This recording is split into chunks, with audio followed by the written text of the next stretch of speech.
Okay, say your name. Ginny Echols. What is the worst injury you have ever had? I've dislocated my kneecap 3 times. When I was a freshman, I was on this volleyball team and I was playing up 2 years, and this girl in the middle, it was coming straight at her face, like right at her face, and she yelled at me, telling me to get the ball, and so I had to like quickly, awkwardly step to the side, and the next thing I know, I'm lying on the floor. I don't know what's going on because I'd never felt that much pain, and it was weird. And next thing, an adult, I don't even know who it is, came over to me, pulled down my knee pad, and I just look up, and I can see a huge crater where my kneecap is supposed to be, and it turns out my kneecap has somehow migrated to the side of my leg, and it's just sitting there, and I can't move, and everyone's around me telling me, oh, it'll go back in when we pick you up. No, it doesn't go back in. No. I'm like sitting in the bleachers. My parents aren't there. I don't know anyone on my team. I don't know anyone there. So they have to shove me in a car. I can't do anything. And when I finally get to the hospital, they have to pull me back out. Oh my gosh, it was so awful. And then I'm lying in the emergency room for 4 hours before they can put my kneecap back in place.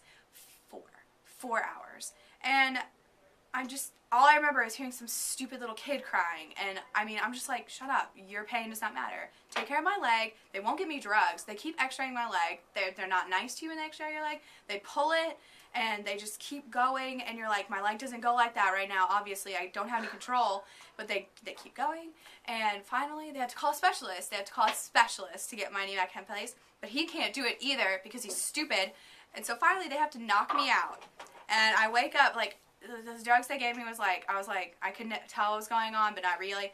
So like I would look up and see them like bending my leg, and next thing I know, I woke up, I've got a huge brace on my leg, and they're telling me I'm out for the rest of the year.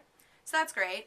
And then I finally recovered from that injury. I get back for sophomore training for school ball, and the first day of practice, I dislocated my kneecap again. Had to have surgery this time. And so that put me out for like an entire year until like my fall of my junior year. First game of the season, first play, best play I've ever made too, even though I got hurt. I dislocated my kneecap again, and I was out for 2 more weeks, my junior year. And that's the worst injury I've ever had. How has that affected your life now? Well, after I dislocated my kneecap, and after I continued to dislocate it, I decided that I should probably stop playing volleyball, and I took up lacrosse instead.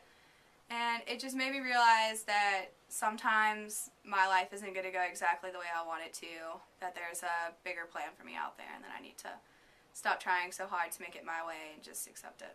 What's the most interesting thing that happened to you in high school? My sophomore year of volleyball, we're going to an out-of-town tournament, and we were pulled over by a cop because we had just gotten done eating, and this girl didn't go to the bathroom and really had to pee, and of course our coach thinks it's funny, and she's telling us to like pee in cups, but of course that's not going to happen.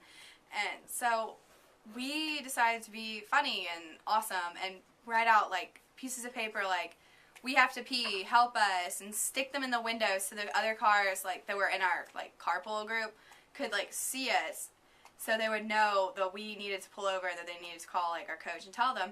Well, they saw them, but so did other people, and one of those people just so happened to be a trucker who took it very seriously that we needed help and called the cops, and we were pulled over, and he made my best friend's mom get out of the car and questioned her about the kidnapping.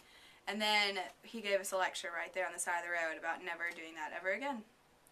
And by the time we got to it, well, everyone on our team knew, but like by that night, everyone in our school knew that we were those kids who did that.